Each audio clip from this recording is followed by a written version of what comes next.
That's the story. And the only thing that mediates that story, that pushes back against that story, is culture. Is this. Culture. Yay, culture. Culture, the Vatican, a few swords. Is culture what? I said culture and the Vatican and a few swords and... Right. Always the cynic, Charlie. Yeah, except that never works, the swords. I mean, it works in the short term and in a kind of, well, brutal and bloody way. Well, but that doesn't... Historically, swords have worked. Yeah, I mean, swords work. I mean, it's, you can all pretend. It's an enactment of the myth, right? Right. Say that again. It's an enactment of the myth. Yes, absolutely. Do you think it's also a way for men to control life? Yeah, because we can't. Right, absolutely. So you actually you can see the edges of these matriarchal feminine cultures in texts like the Bible and here. I think you can see it here, but you have to kind of stretch to see it.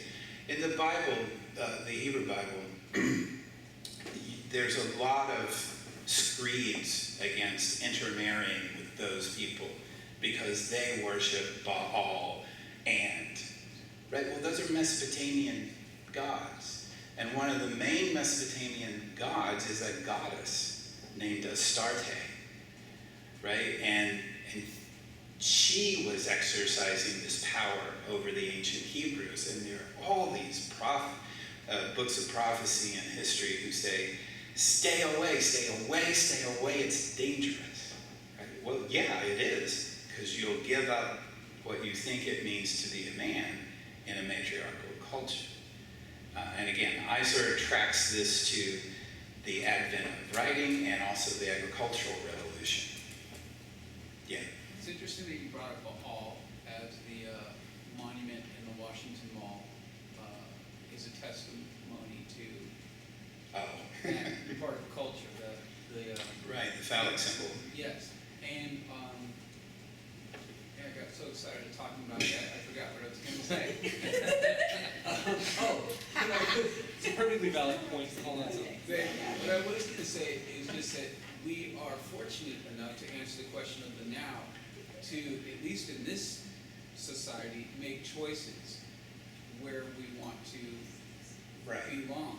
Right. Whether relationships make sense or not. Yeah, you're Right. socialized and permeated with all kinds of Barbie and Ken culture, but at the end of the day, we make our decisions in a conscious society. Yeah, and let's not be shy. We're in the midst of one of those moments right now, right? When we have a very patriarchal, even phallic force at work in this country, and then there was a feminine and feminist response to it, right? So going to your point about waves back and forth. So yeah, culture's the problem, it's also the solution. It's the poison, but it's the cure. And we've done some good healing, right? From this, right? We've moved along. But again, is it our nature? Is it our culture? Is culture just a film over nature? Do we make real choices in these regards? Yes, sir. To go off what you said, isn't it an impossibility to transcend what we're talking about, like the biocultural mechanisms we have in us? Isn't it the point to learn about the power that we have to transcend that? To transcend like the subconscious human nature? Yeah. So I mean, like, is that told? So like in these mythology stories, we hear about a lot about human nature, the yin and yang, the good and the bad, all these dichotomies. Did they ever talk about like how to escape or transcend that? Because isn't that the whole point of us being rational human beings, is to transcend this life? It is. Beautifully put. It is. When I go to my dark places, sometimes my Tartarus, I like to watch on YouTube animals killing each other. Maybe I should have just mentioned that to my therapist. No one else. No, I would have told that story. the point is, I look at that and I say, yeah, that's us. We're animals. Except that I say that, right? Just what you're saying. I stand apart from it and I say, that's us and I don't like it. And I want to be more. And I am more. But I'm weighted by this animality, by this biology, right? Absolutely. That is our point. That's the point of this university, is to transcend the id, the monster. Is to transcend the God, too, by the way, at least this God, right? Yes. Oh, do you think the only thing that's changed in terms of the patriarchy is industrialism? Okay, wow. The question is, do we think the only thing that's changed in patriarchy since this is the Industrial Revolution? Yeah. Feel free to jump in. I'm still processing that. How is that I just mean that, there's been a lot that's changed about the human race, and a lot of it has to do with becoming more civilized and more industrialized. And Right. I wonder if we're destined to repeat the same thing over and over again, but now with different platforms. Brilliant. I think that's a brilliant observation, because what the Industrial Revolution did, and technology does, is push us away from nature, push nature away from us. Don DeLillo, in his novel White Noise, says technology is lust removed from nature. Is what? Lust removed from nature. I love that. Especially when we had a first principle called lust in the theogony. Absolutely brilliant. We push nature away, but we are also nature. So we can never get away. Though it looks and feels like we're getting away, right? And we seduce ourselves into believing we're away. And then that animal lions eating a warthog video comes on and you're like, yeah. Mark, What's the deal with pleasure? could you be a little more specific? I don't know. Maybe I'm distracted. Never mind. Okay. How does that serve in terms of power between men and women? Well, I think what you're getting at is the issue of procreation and pleasure, right? So it's the old issue of the function of a woman in the world to procreate, and is pleasure an additional, is that where you're going? I don't want to go there. We'll so- talk about it later. Okay. Is that what you're talking about? No. You're cool. Don't worry. It's just pleasure in these myths Yeah. are for the men and were for thousands of years, and maybe still are. I don't know. Charlie, you had a question. Well, this was kind of bothering me for years. What's the opposite of phallic? Yonic, Yeah. Yonic. Y-O-N-I-C. It's fountains, it's flowers. And then the other thing, Glad I could help. the other thing was, the Egyptians seem to have gotten it right in the goddess divine, and Yeah, Isis you're talking about? yes, Yeah. and for the initiates coming through and learning what it means to embrace that feminine energy and seem to be balanced, at least in the mystery schools. I agree with you. The Isis cult, remember what Isis does with Osiris. Osiris, her husband, brother, is killed and spread all over. Separation. What does Isis do? Puts him back together. If you want to talk about what the feminine is, that's what the feminine is. If you want to talk about what the masculine is, it's what the Greeks called sparagmos, separation. So yeah. That's where Anubis comes in. Yeah. This one here has been a little difficult, trying to process this, integrate this information. So my question is, go back to Cronus. When he was castrated, Oh, yeah.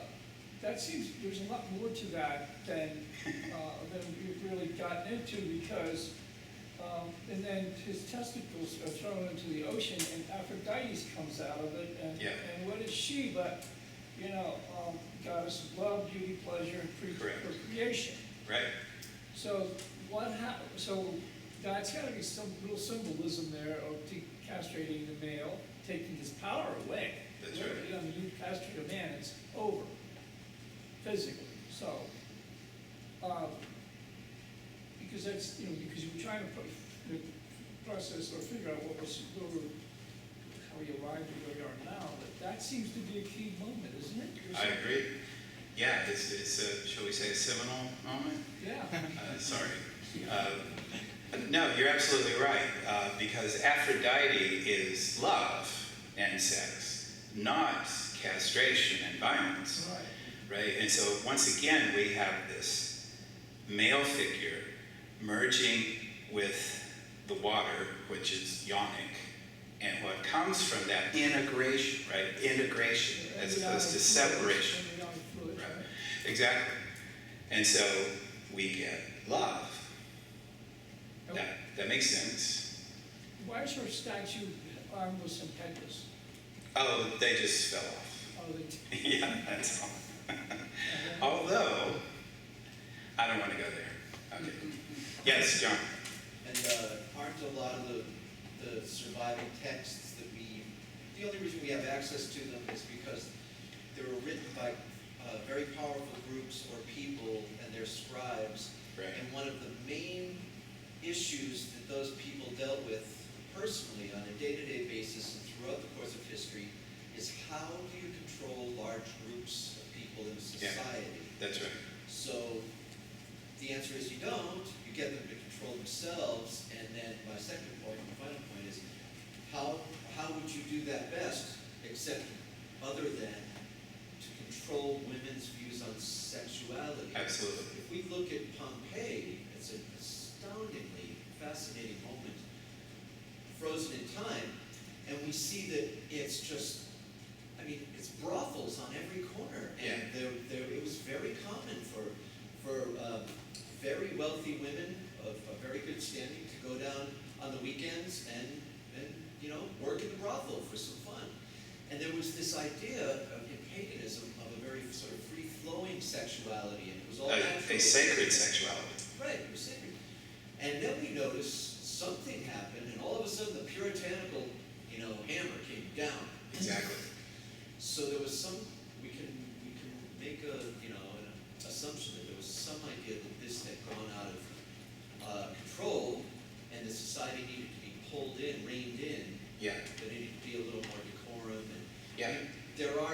During Saturnalia, right, there's commentaries about, well, do I like seeing a man copulating with a goat on the street when I'm going with my children to the market? Maybe not, but it's Saturnalia. Hey, Right. make it wrong. Right. So, Well, Monotheism. yeah, but this control of the female view yeah, to sexuality, it is vitally important to It control is. society. It is, One and of the main tenets. you see it here in these stories, right? And we have a more recent version of that in the 15th and 16th centuries in Europe, which you may know. The Inquisition was about a lot of things, but one of the things it was about was ending midwifery.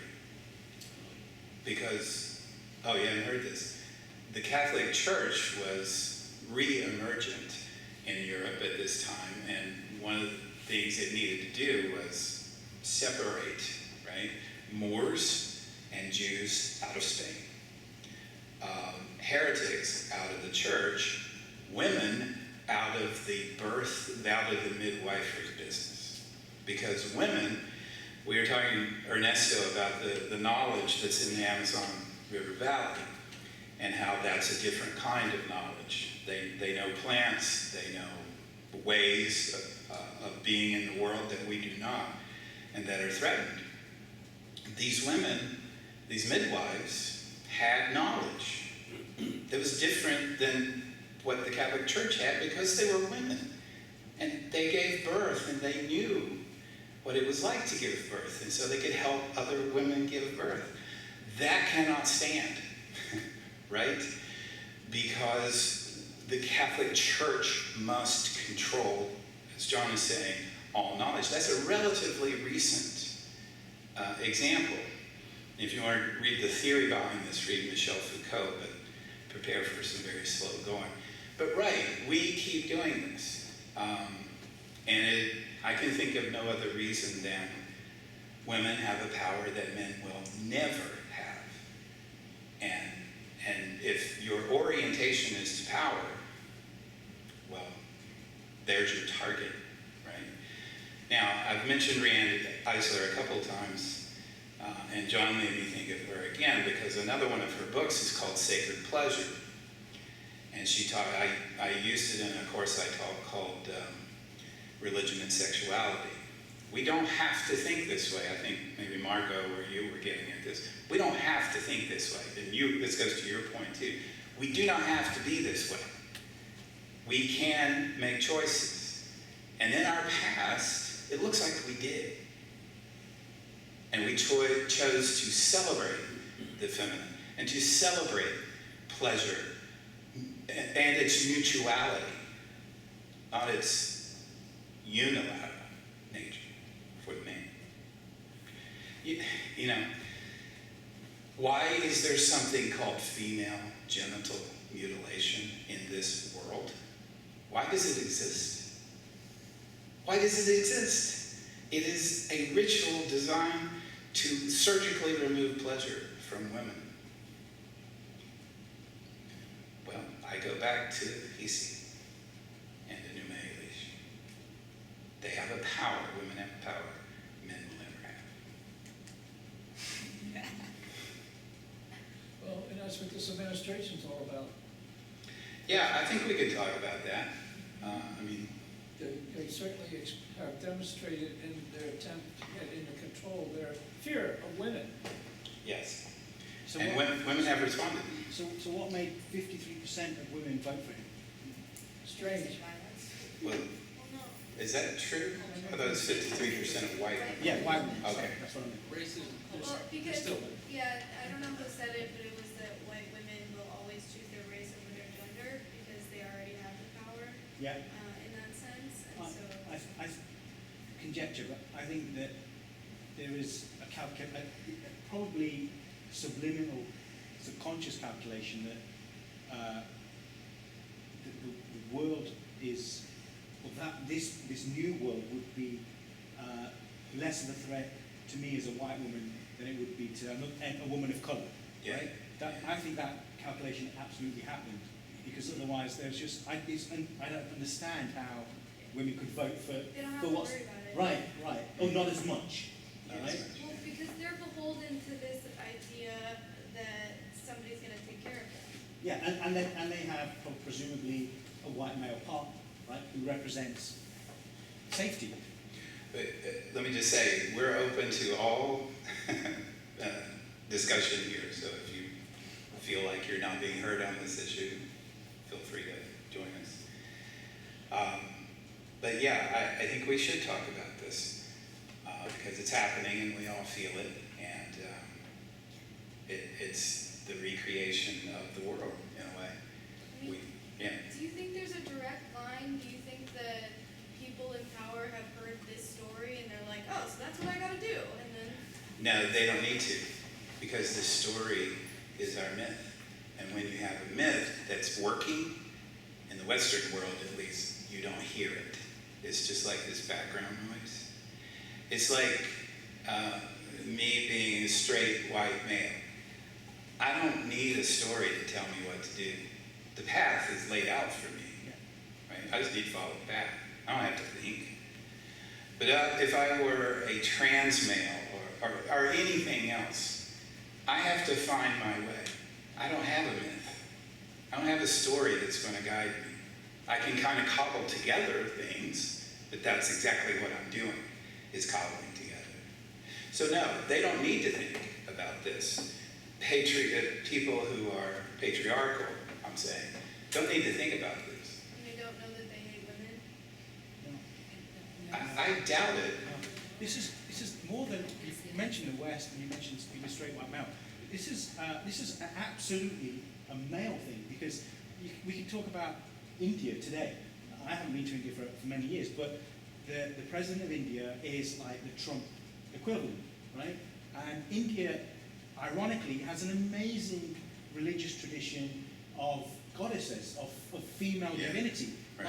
Like, I don't think any other culture has that many powerful female divine figures, right? And they are worshipped daily, like honestly, in amazing ways, in festivals and rituals. And yet, there is this big problem in India where men think it's just okay to randomly rape women.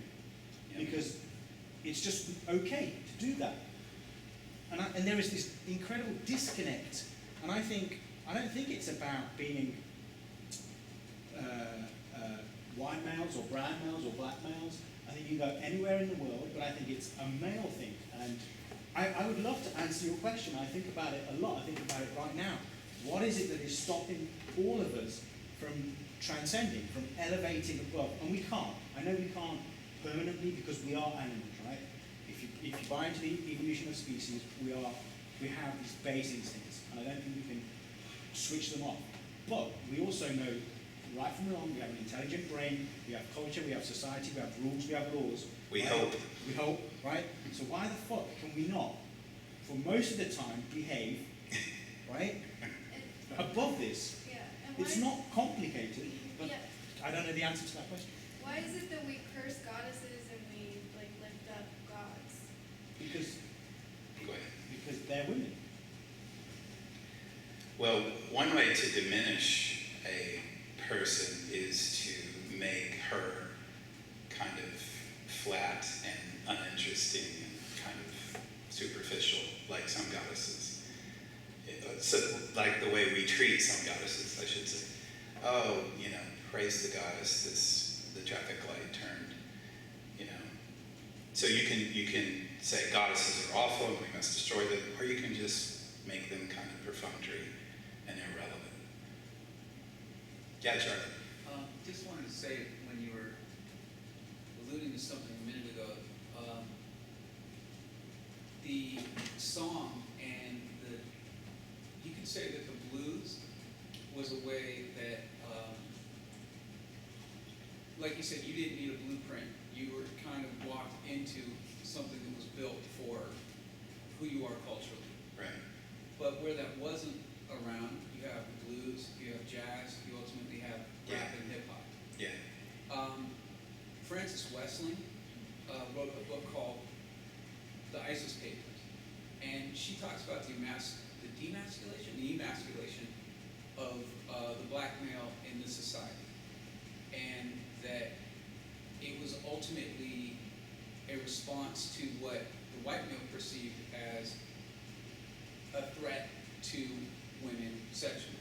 And Right. I mean, it's a very basic statement, but she goes deep into it and then discusses the color, why certain things are this. And you've heard it all. I mean, the Right. Williams brothers have made jokes about why is an 8-ball black? Why is it the last ball to go in the hole and whatever? Right. Why is it being chased around by a white ball and all that? That's, that's, again, could be anything, just jokes. But Right. she goes deep, and it's interesting because it's so embedded in our culture to keep women down, and and it's racism. I think ultimately that these women are afraid, and they elected a man that is a blatant sexist who came out and said things to their face. Right. That's the only way I can describe it. Remember, the monster is always she, almost always she and them. She and them. It is 8:35. I just want to give you permission or let you know it's okay to leave. It's also okay to stay.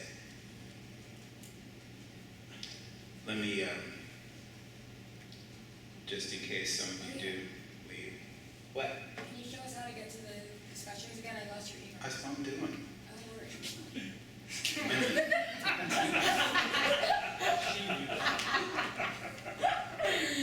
Oh my God. Right? You walked right into that. So this is Saturday, by the way. This guy, I haven't met him yet, but he's amazing. How old is he, Frank? Like 90? He's 92 or 93. He- See him now. Yeah, so longtime faculty member here, going to be speaking on the new philosophical paradigm. Sounds like we could use one. Also, oh, that's that. That's at 10 a.m.? Yeah, 10:30? 10:30 in here. So here's our course, our online course room, and you can see lots of good stuff going on, including people who aren't here. Watch out for this guy, he's a weirdo. He's a former student of mine who lives in Texas. So yeah, if you go to the Gods and Monsters page, which, do you need me to go to that? You do? All right.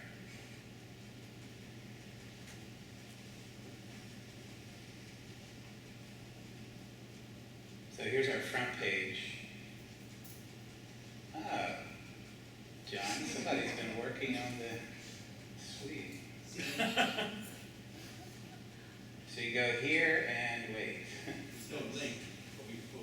Oh, let's just go here. So if you go to our main page here, just email me here, and I'll give you what you need to know, the login information and the site where to look for our class. And that's for anybody. Okay?